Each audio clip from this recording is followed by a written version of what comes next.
ನಮಸ್ಕಾರ ವೀಕ್ಷಕರೇ, 30 ಮಿನಿಟ್ಸ್ 30 ನ್ಯೂಸ್ಗೆ ಸ್ವಾಗತ. ನಾನು ಸೌಮ್ಯ ಮಳಲಿ, ನನ್ನ ಜೊತೆ ಇದ್ದಾರೆ ನಾನು ಚೈತ್ರ ರಾಜ್. 30 ನಿಮಿಷದಲ್ಲಿ 30 ಸುದ್ದಿಯನ್ನ ಒಂದೊಂದಾಗಿ ನೋಡ್ತಾ ಹೋಗೋಣ.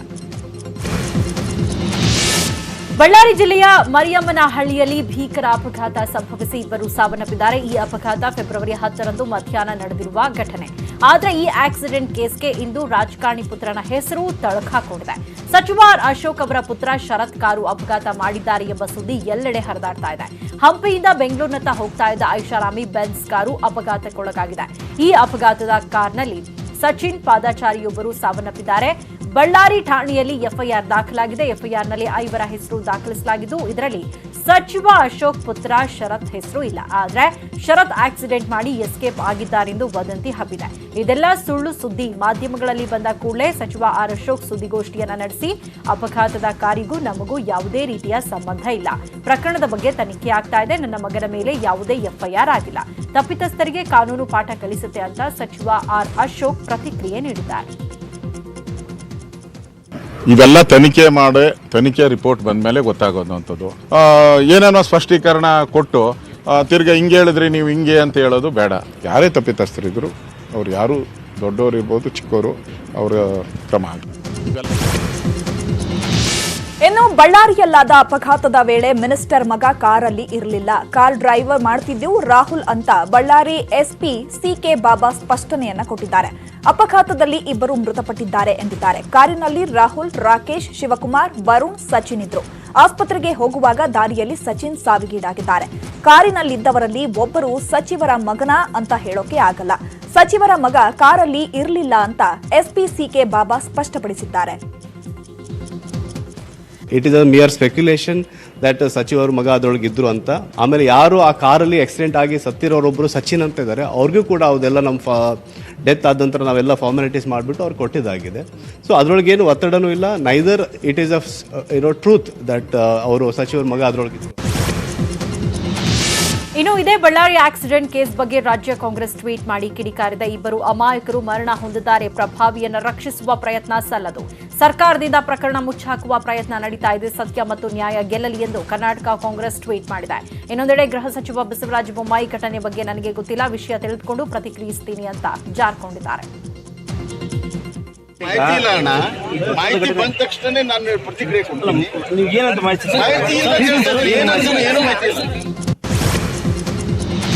ಇನ್ನು ಇದೇ ಬಳ್ಳಾರಿ ಅಪಘಾತಕ್ಕೆ ಸ್ಫೋಟಕ ಟ್ವಿಸ್ಟ್ ಸಿಕ್ಕಿದೆ. ಅಪಘಾತದಲ್ಲಿ ಮೃತಪಟ್ಟಿದ್ದ ಸಚಿನ್ನನ್ನ ರಾತ್ರೋರಾತ್ರಿ ಬಳ್ಳಾರಿ ಸರ್ಕಾರಿ ಆಸ್ಪತ್ರೆಯ ವೈದ್ಯರು ಮರಣೋತ್ತರ ಪರೀಕ್ಷೆ ನಡೆಸಿದ್ದಾರೆ.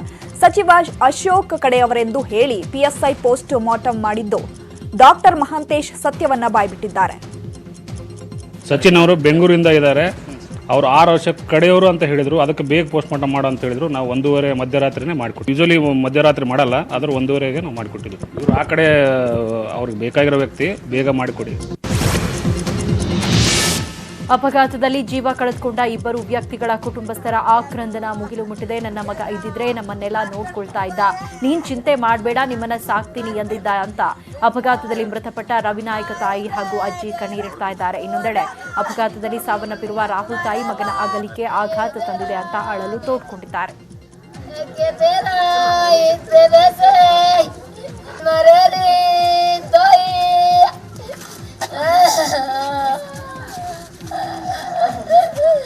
ಅವನೇ ಗಟ್ಟಿ ಮೊಮ್ಮಗ ನನಗೆ. ಇವ್ರು ಮೂವರು ಇದ್ದಿದ್ದು ಏನು ಉಪಯೋಗಿಲ್ಲ ನನಗೆ. ಅವನು ಹುಲಿ ಇದ್ದಂಗಿದ್ದ. ಯಮ್ಮ ನೀನು ಚಿಂತೆ ಮಾಡಬೇಡ, ಅದು ಓದಿ ನೌಕರಿ ತಗೊಂಡು ನಮ್ಮಪ್ಪ ಕುಂದರ್ಸಿ ದುಡ್ಡು ಹಾಕ್ತೀನಿ, ಅಪ್ಪ ಕೈ ಇಲ್ಲ ಅಂಥೇಳಿ ಅಂತಿದ್ದ. ಮೇಕ್ರಿ ಸರ್ಕಲ್ ಬಳಿ ನಡೆದ ಐಷಾರಾಮಿ ಕಾರು ಅಪಘಾತ ಪ್ರಕರಣ ದಿನಕ್ಕೊಂದು ಟ್ವಿಸ್ಟ್ ಪಡೆದುಕೊಳ್ಳುತ್ತಿದೆ. ಭಾನುವಾರ ನಡೆದ ಈ ಅಪಘಾತದ ವೇಳೆ ಶಾಸಕ ಹ್ಯಾರಿಸ್ ಪುತ್ರ ಮೊಹಮ್ಮದ್ ನಲ್ಪಾಡ್ ಕಾರು ಚಲಾಯಿಸುತ್ತಿದ್ದ ಅಂತ ಪೊಲೀಸರು ಪತ್ತೆ ಮಾಡಿದ್ರು. ಅಲ್ಲದೆ ನಲ್ಪಾಡ್ ವಿಚಾರಣೆಗೆ ಹಾಜರಾಗುವಂತೆ ನೋಟಿಸ್ ಸಹ ಕೊಟ್ಟಿದ್ರು. ಪ್ರಕರಣದ ತನಿಖೆಯನ್ನ ಮತ್ತಷ್ಟು ಚುರುಕುಗೊಳಿಸಿದ ಪೊಲೀಸರು ಏರ್ಪೋರ್ಟ್ ರಸ್ತೆಯಲ್ಲಿನ ಸಿಸಿಟಿವಿಗಳ ದೃಶ್ಯಗಳನ್ನು ಸಂಗ್ರಹಿಸಿದ್ದಾರೆ. ನಲ್ಪಾಡ್ ಪ್ರಯಾಣಿಸಿದ ಬೆಂಟ್ಲಿ ಕಾರು ಮತ್ತು ಮತ್ತೊಂದು ಐಷಾರಾಮಿ ಕಾರು ಹೋಗ್ತಿರೋ ಸಿಸಿಟಿವಿ ವಿಡಿಯೋಗಳನ್ನು ಸಂಗ್ರಹಿಸಿ ಪರಿಶೀಲನೆಯನ್ನು ನಡೆಸಿದ್ದಾರೆ. ಸದಾಶಿವನಗರ ಸಂಚಾರಿ ಪೊಲೀಸರು ಸಂಗ್ರಹಿಸಿದ ಸಿಸಿಟಿವಿ ವಿಡಿಯೋ ನ್ಯೂಸ್ 18ಗೆ ಲಭ್ಯವಾಗಿದೆ. ಪೊಲೀಸರು ಸಂಗ್ರಹಿಸಿದ ವಿಡಿಯೋದಲ್ಲಿ ಬಳ್ಳಾರಿ ರಸ್ತೆಯ ಸಿಬಿಐ ಜಂಕ್ಷನ್ ಬಳಿ ಬೆಂಟ್ಲಿ ಕಾರು ವೇಗವಾಗಿ ಬರ್ತಿರೋದನ್ನ ಪೊಲೀಸರು ಪತ್ತೆ ಮಾಡಿದ್ದು, ಸುಮಾರು 25ಕ್ಕೂ ಹೆಚ್ಚು ದೃಶ್ಯಗಳನ್ನ ಪೊಲೀಸರು ಸಂಗ್ರಹಿಸಿ ತನಿಖೆ ಮಾಡುತ್ತಿದ್ದಾರೆ. ಬೆಂಟ್ಲಿ ಕಾರು ಟೋಲ್ ಪ್ಲಾಜಾಗೆ ಹೋಗದೆ ಮತ್ತೊಂದು ರಸ್ತೆಯಲ್ಲಿ ಹೋಗಿತ್ತು ಅನ್ನೋದನ್ನ ಪೊಲೀಸರು ಖಚಿತಪಡಿಸಿಕೊಂಡು ಬಳಿಕ ಬೇರೆ ಸಿಸಿಟಿವಿಗಳನ್ನ ಪತ್ತೆ ಮಾಡಿದ್ದಾರೆ. ಟೋಲ್ ಪ್ಲಾಜಾದಿಂದ ಮೇಕ್ರಿ ಸರ್ಕಲ್ ವರೆಗೆ ನಲ್ಪಾಡ್ ಬಂದಿರೋದು ಪತ್ತೆಯಾಗಿದೆ. ಮೇಕ್ರಿ ಸರ್ಕಲ್ ಅಂಡರ್ ಪಾಸ್ನಲ್ಲಿ ಕಾರು ಅಪಘಾತಗೊಂಡಾಗ ನಲ್ಪಾಡ್ ಕಾರಿನಿಂದ ಇಳಿದಿದ್ದನ್ನ ಪೇದೆಯೊಬ್ಬರು ಕಂಡಿದ್ದು ಪೊಲೀಸರಿಗೆ ಮತ್ತೊಂದು ಸಾಕ್ಷಿ ದೊರೆತಂತಾಗಿದೆ. ಅಪಘಾತ ಬಳಿಕ ನಾನು ಕಾರು ಓಡಿಸಿಯೇ ಇಲ್ಲ ಎಂದು ಮಾಧ್ಯಮಗಳ ಮುಂದೆ ಕಣ್ಣೀರಾಕಿದ್ದ ನಲ್ಪಾಡ್ಗೆ ಪೊಲೀಸರು ಸೂಕ್ತ ಸಾಕ್ಷ್ಯಗಳ ಮೂಲಕ ಚಾರ್ಜ್ ಶೀಟ್ ತಯಾರಿಸಲು ಮುಂದಾಗಿದ್ದಾರೆ. ಐಟಿಬಿಟಿ ಕಂಪನಿಯಲ್ಲಿ ಕನ್ನಡಿಗರಿಗೆ ಪ್ರಾಮುಖ್ಯತೆ ನೀಡಬೇಕು ಅಂತ ಕರೆ ಕೊಟ್ಟಿದ್ದ ಕರ್ನಾಟಕ ಬಂದ್ ಬಹುತೇಕ ಟುಸ್ಸಾಗಿದೆ. ಬೆಳ್ಳಂಬೆಳಗ್ಗೆ ರಸ್ತೆಗಿಳಿದ ಕನ್ನಡಪರ ಒಕ್ಕೂಟ ಅಧ್ಯಕ್ಷ ನಾಗೇಶ್ ಸರ್ಕಾರದ ವಿರುದ್ಧ ಘೋಷಣೆ ಮೊಳಗಿಸಿದ್ರು. ಬೆಂಗಳೂರಿನ ಹಲವೆಡೆ ಪ್ರತಿಭಟನೆ ನಡೆದ್ರು. ಇದರ ಎಫೆಕ್ಟ್ ಮಾತ್ರ ಯಾರೊಬ್ಬರಿಗೂ ತಟ್ಟಲಿಲ್ಲ. ವಾಹನ ಸಂಚಾರ ಎಂದಿನಂತೆಯೇ ಸಾಗ್ತಾ ಇತ್ತು. ಆಟೋ, ಕೆಎಸ್ಆರ್ಟಿಸಿ, ಬಿಎಂಟಿಸಿ ಬಸ್ಗಳು ರಸ್ತೆಗಿಳಿದಿತ್ತು. ಮುನ್ನೆಚ್ಚರಿಕೆಯಾಗಿ ಕರವೇ ಮುಖಂಡ ಪ್ರವೀಣ್ ಶೆಟ್ಟಿಗೆ ಗೃಹ ಬಂಧನ ವಿಧಿಸಲಾಗಿತ್ತು. ಕಳೆದ ರಾತ್ರಿಯಿಂದಲೇ ಪ್ರವೀಣ್ ಶೆಟ್ಟಿ ಮನೆ ಮುಂದೆ ಪೊಲೀಸರು ಕಾವಲು ನಿಂತಿದ್ರು. ಇನ್ನು ಕರ್ನಾಟಕ ಬಂದ್ ಬಗ್ಗೆ ಪ್ರತಿಕ್ರಿಯೆ ನೀಡಿದ ನಾಗೇಶ್, ಸಂಜೆ ಎಲ್ಲರೂ ಸಭೆ ಸೇರಿ ಮತ್ತೊಮ್ಮೆ ಹೋರಾಟ ನಡೆಸುವ ಬಗ್ಗೆ ಚರ್ಚೆ ನಡೆಸ್ತೇವೆ. ಸರ್ಕಾರ ಯಾಕೋ ನಮ್ಮ ಮಾತನ್ನ ಕೇಳ್ತಾ ಇಲ್ಲ. ಯಡಿಯೂರಪ್ಪ ಕನ್ನಡಪರ ಸಂಘಟನೆಗಳಿಗೆ ನಮ್ಮ ಮನೆ ಬಾಗಿಲು ಯಾವಾಗಲೂ ಓಪನ್ ಇರುತ್ತೆ ಅಂತಾರೆ, ಆದ್ರೆ ನಮ್ಮ ಕಷ್ಟವನ್ನ ಆಲಿಸ್ತಿಲ್ಲ ಅಂತ ಕಿಡಿಕಾರಿದ್ದಾರೆ. ಇನ್ನು ಸಿಎಂ ಯಡಿಯೂರಪ್ಪ ಸಹ ರಿಯಾಕ್ಟ್ ಮಾಡಿದ್ದು, ನಮ್ಮ ಇತಿಮಿತಿಯೊಳಗೆ ಬದಲಾವಣೆ ತರಲು ಕ್ರಮ ಕೈಗೊಳ್ಳುತ್ತೇವೆ. ಈ ಬಗ್ಗೆ ವಿಪಕ್ಷ ನಾಯಕರ ಜೊತೆಗೂ ಚರ್ಚಿಸಬೇಕು ಅಂತ ಹೇಳಿದ್ದಾರೆ.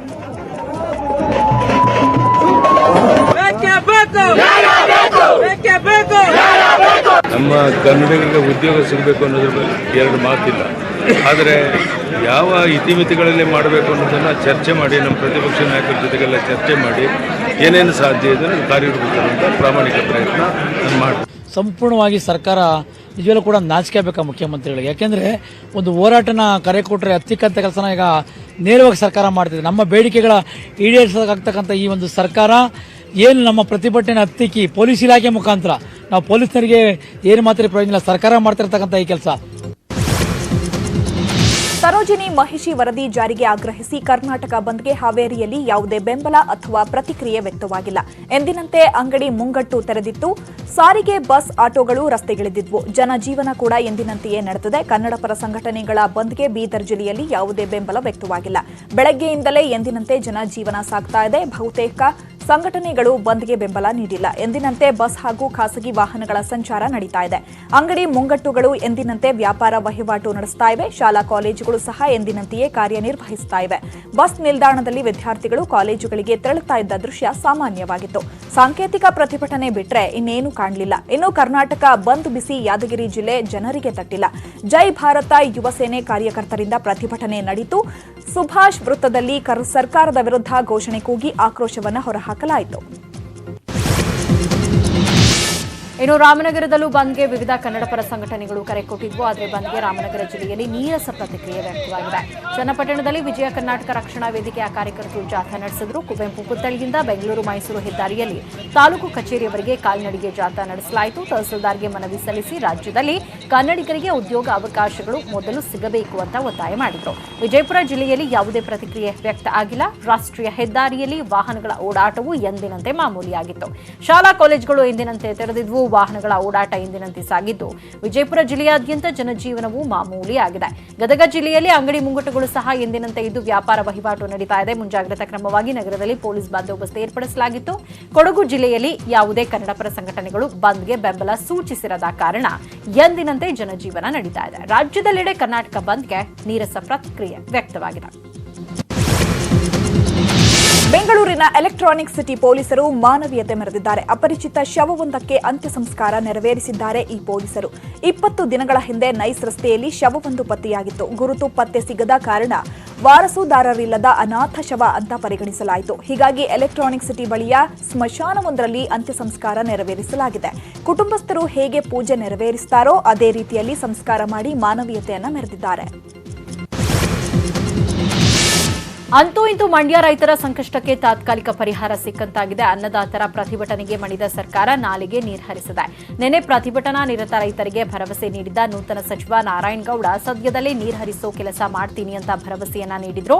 ಇದಾದ ಕೆಲವೇ ಹೊತ್ತಲ್ಲಿ ಕೆಎಸ್ ಜಲಾಶಯದಿಂದ ಎಲ್ಲಾ ನಾಲೆಗಳಿಗೆ ನೀರು ಹರಿಸುವಂತೆ ಸರ್ಕಾರದ ಅಪರ ಮುಖ್ಯ ಕಾರ್ಯದರ್ಶಿಗಳು ಆದೇಶವನ್ನ ಹೊರಡಿಸಿದ್ರು. ಅದರಂತೆ ಇಂದು ಕೆಆರ್ಎಸ್ ಜಲಾಶಯದಿಂದ 2500ಕ್ಕೂ ಕ್ಯೂಸೆಕ್ ನೀರನ್ನ ಬಿಡುಗಡೆ ಮಾಡಲಾಗಿದೆ. ಇದರಿಂದಾಗಿ ರೈತರು ಕೊಂಚ ನಿಟ್ಟುಸಿರು ಬಿಟ್ಟಿದ್ದಾರೆ.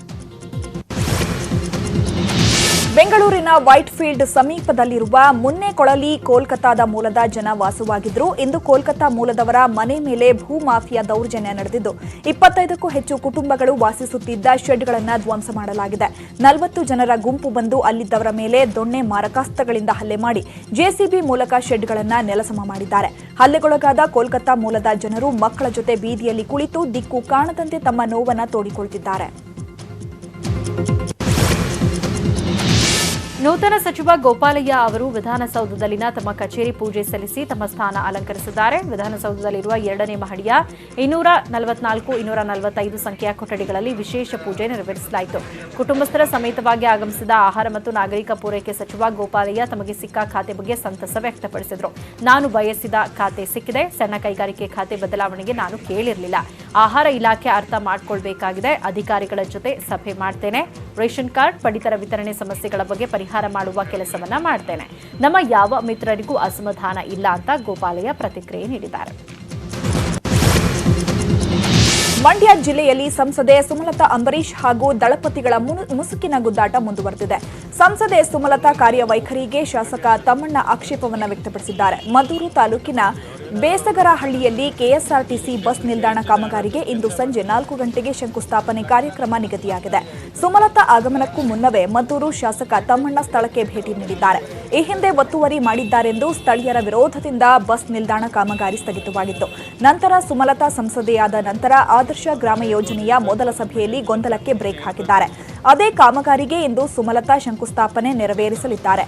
ಆದರೆ ಯಾರದ್ದೋ ಮಗುವಿಗೆ ಅವರ ಹೆಸರಿಡೋದು ಸರಿಯಲ್ಲ. ನಾನು ಮಂತ್ರಿಯಾಗಿದ್ದಾಗಲೇ ಇದರ ಬಸ್ ನಿಲ್ದಾಣ ಕಾಮಗಾರಿ ಪೂಜೆ ಮಾಡಿದ್ದೆ.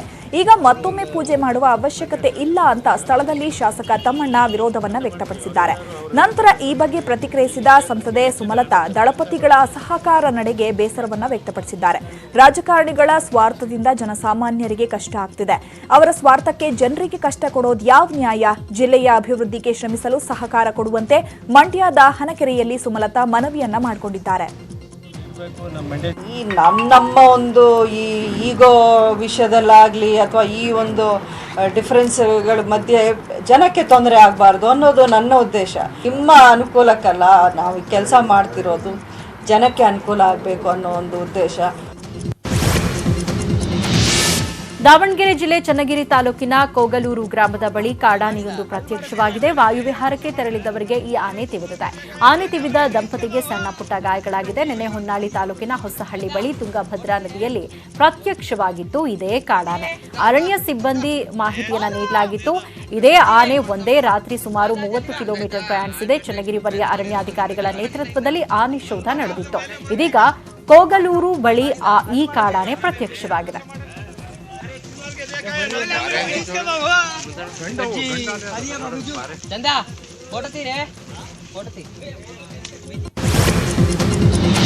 ಮಾರುಕಟ್ಟೆ ಅವ್ಯವಸ್ಥೆ ಖಂಡಿಸಿ ಮಡಿಕೇರಿಯಲ್ಲಿ ವ್ಯಾಪಾರಿಗಳಿಂದ ಪ್ರತಿಭಟನೆ ನಡೆಯಿತು. ಮಡಿಕೇರಿ ನಗರದಲ್ಲಿರುವ ಹೈಟೆಕ್ ಮಾರುಕಟ್ಟೆ ತುಂಬೆಲ್ಲ ಅಶುಚಿತ್ವ ಕಾಡ್ತಾ ಇದೆ. ಹೀಗಾಗಿ ನಗರಸಭೆ ವಿರುದ್ಧ ಧಿಕ್ಕಾರ ಕೂಗಿ ಆಕ್ರೋಶವನ್ನು ಹೊರಹಾಕಲಾಯಿತು.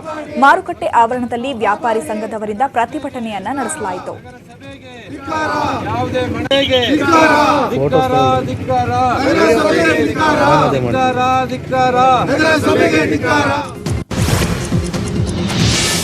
ಪ್ರೇಮಿಗಳ ದಿನಾಚರಣೆಗೂ ಮುನ್ನವೇ ಯುವತಿಯೊಬ್ಬಳು ಆತ್ಮಹತ್ಯೆಗೆ ಶರಣಾಗಿರೋ ಘಟನೆ ಮೈಸೂರಿನಲ್ಲಿ ನಡೆದಿದೆ. ಪ್ರಿಯಕರನ ಕಿರುಕುಳಕ್ಕೆ ಬೇಸತ್ತ ಪ್ರಿಯತಮೆ ವಿಷ ಸೇವಿಸಿ ಆತ್ಮಹತ್ಯೆ ಮಾಡಿಕೊಂಡಿದ್ದಾಳೆ. ನಂಜನಗೂಡು ತಾಲೂಕಿನ ಮೆಲ್ಲಹಳ್ಳಿ ಗ್ರಾಮದಲ್ಲಿ ಈ ಘಟನೆ ನಡೆದಿದೆ.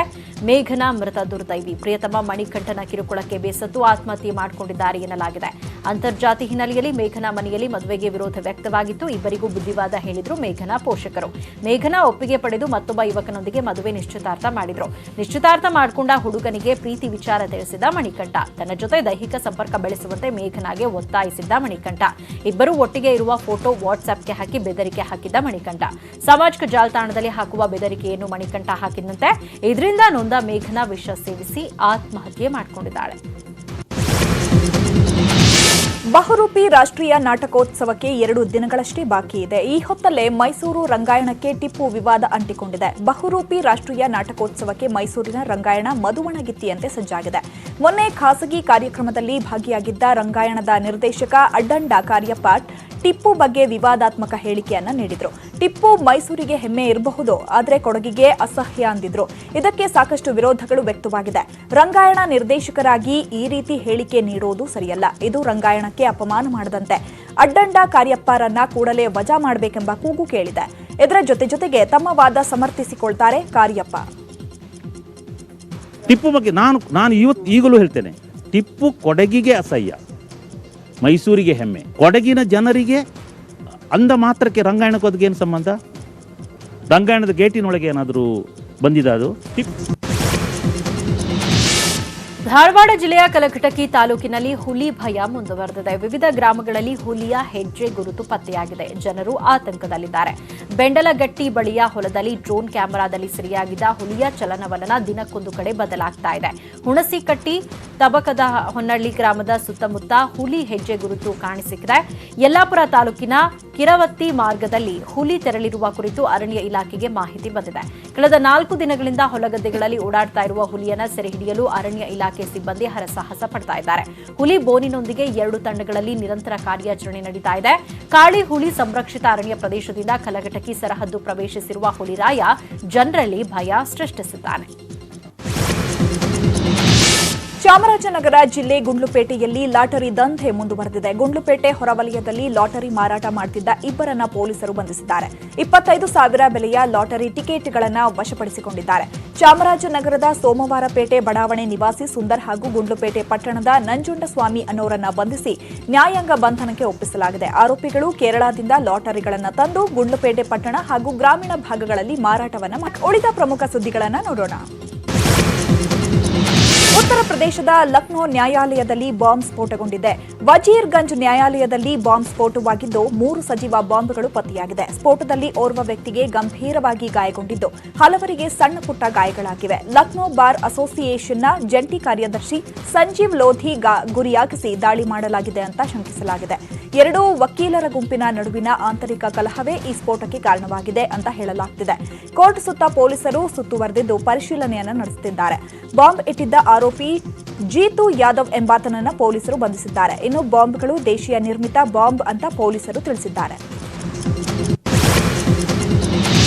ಕ್ರಿಮಿನಲ್ ಹಿನ್ನೆಲೆಯುಳ್ಳ ರಾಜಕಾರಣಿಗಳಿಗೆ ಸುಪ್ರೀಂ ಕೋರ್ಟ್ ಶಾಕ್ ನೀಡಿದೆ. ಕ್ರಿಮಿನಲ್ ಹಿನ್ನೆಲೆ ಇರೋ ರಾಜಕಾರಣಿಗಳು ಚುನಾವಣೆಯಲ್ಲಿ ಹೆಚ್ಚಾಗಿ ಸ್ಪರ್ಧಿಸ್ತಾ ಇದ್ದಾರೆ. ಚುನಾವಣೆಯಲ್ಲಿ ಅಂಥವರು ಗೆದ್ರೆ ತಕ್ಷಣ ಅವರ ಬಗ್ಗೆ ಯಾವುದಾದ್ರೂ ಕ್ರಿಮಿನಲ್ ಕೇಸ್ ಇದ್ರೆ ಮಾಹಿತಿ ನೀಡಬೇಕೆಂದು ರಾಜಕೀಯ ಪಕ್ಷಗಳಿಗೆ ಸುಪ್ರೀಂ ಕೋರ್ಟ್ ನಿರ್ದೇಶನ ನೀಡಿದೆ. ಅಭ್ಯರ್ಥಿ ಗೆದ್ದ 48 ಗಂಟೆಗಳಲ್ಲಿ ಕ್ರಿಮಿನಲ್ ಅಭ್ಯರ್ಥಿಗಳ ಸ್ಪರ್ಧೆಗೆ ಕಾರಣ ಹಾಗೂ ಅಪರಾಧ ಕೃತ್ಯಗಳ ಮಾಹಿತಿಯನ್ನು ರಾಜಕೀಯ ಪಕ್ಷಗಳು ಕೊಡಬೇಕು. ಗೆಲುವಿನ ಆಧಾರವೇ ಮುಖ್ಯವಲ್ಲ ಅಂತ ಸುಪ್ರೀಂ ಕೋರ್ಟ್ ಸೂಚನೆಯನ್ನ ಕೊಟ್ಟಿದೆ.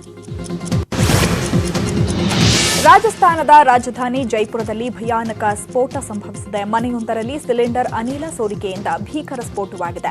ಸಿಲಿಂಡರ್ ಸ್ಫೋಟದಲ್ಲಿ 14 ಮಂದಿಗೆ ಗಾಯವಾಗಿದ್ದು ಅದರಲ್ಲಿ 9 ಮಂದಿಯ ಸ್ಥಿತಿ ತುಂಬಾ ಗಂಭೀರವಾಗಿದೆ. ಸಿಲಿಂಡರ್ ಸ್ಫೋಟದ ಭೀಕರತೆಗೆ ಸ್ಥಳದಲ್ಲಿದ್ದವರು ತೀವ್ರವಾಗಿ ಗಾಯಗೊಂಡಿದ್ದಾರೆ. ಈ ದೃಶ್ಯಗಳ ಘಟನಾ ಸ್ಥಳ ಸಮೀಪವಿದ್ದ ಸಿಸಿಟಿವಿ ಕ್ಯಾಮೆರಾದಲ್ಲಿ ಸೆರೆಯಾಗಿದೆ. ಗಾಯಾಳುಗಳನ್ನು ಸ್ಥಳೀಯ ಆಸ್ಪತ್ರೆಗೆ ದಾಖಲಿಸಲಾಗಿದೆ.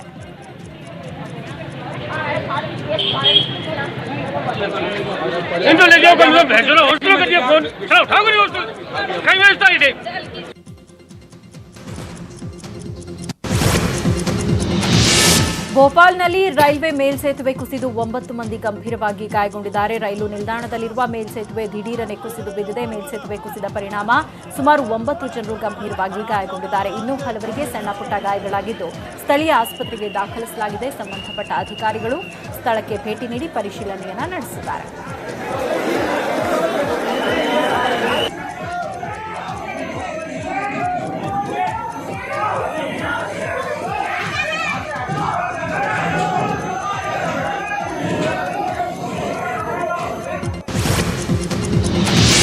ಉತ್ತರ ಪ್ರದೇಶದ ಫಿರೋಜಾಬಾದ್ನಲ್ಲಿ ಭೀಕರ ಅಪಘಾತಕ್ಕೆ 14 ಮಂದಿ ಬಲಿಯಾಗಿದ್ದಾರೆ. ಮೇನ್ಪುರಿ ಎಂಬಲ್ಲಿ ಬಸ್ ಹಾಗೂ ಲಾರಿ ನಡುವೆ ಭಯಾನಕ ಅಪಘಾತ ಸಂಭವಿಸಿದೆ. ಅಪಘಾತದಲ್ಲಿ 14 ಮಂದಿ ಪ್ರಯಾಣಿಕರು ಸಾವನ್ನಪ್ಪಿದ್ದು 31ಕ್ಕೂ ಹೆಚ್ಚು ಮಂದಿ ಗಂಭೀರವಾಗಿ ಗಾಯಗೊಂಡಿದ್ದಾರೆ. ಪಂಚರ್ ಆಗಿ ನಿಂತಿದ್ದ ಲಾರಿಗೆ ದೆಹಲಿಯಿಂದ ಮೋತಿಹಾರ್ ಕಡೆಗೆ ಹೋಗ್ತಿದ್ದ ಟೂರಿಸ್ಟ್ ಬಸ್ಸೊಂದು ಬಂದು ಡಿಕ್ಕಿಯಾಗಿದೆ. ಗಾಯಾಳುಗಳಿಗೆ ಫಿರೋಜಾಬಾದ್ ಮೆಡಿಕಲ್ ಯೂನಿವರ್ಸಿಟಿಯಲ್ಲಿ ಚಿಕಿತ್ಸೆಯನ್ನು ಕೊಡಲಾಗುತ್ತಿದೆ. ಮುಂಬೈನಲ್ಲಿ ಭೀಕರ ಅಗ್ನಿ ಅವಘಡ ಸಂಭವಿಸಿದೆ. ಅಂಧೇರಿ ಬಳಿಯ 3 ಅಂತಸ್ತಿನ ಕಟ್ಟಡದಲ್ಲಿರುವ ಕಚೇರಿಯಲ್ಲಿ ಆಕಸ್ಮಿಕವಾಗಿ ಬೆಂಕಿ ಕಾಣಿಸಿಕೊಂಡಿದೆ. ಬೆಂಕಿಯ ಕೆನ್ನಾಲಿಗೆಗೆ ಕಟ್ಟಡ ಧಗಧಗಿಸಿದೆ. ಸ್ಥಳದಲ್ಲಿ 11 ಅಗ್ನಿಶಾಮಕ ವಾಹನಗಳು ಬಂದಿದ್ದು ಬೆಂಕಿ ನಂದಿಸಲು ಹರಸಾಹಸ ಪಟ್ಟಿದ್ದಾರೆ. ಕಟ್ಟಡದ ಸುತ್ತಮುತ್ತಲಿನ ಜಾಗದಲ್ಲಿ ದಟ್ಟಣೆಯ ಹೊಗೆ ತುಂಬಿಕೊಂಡಿದೆ.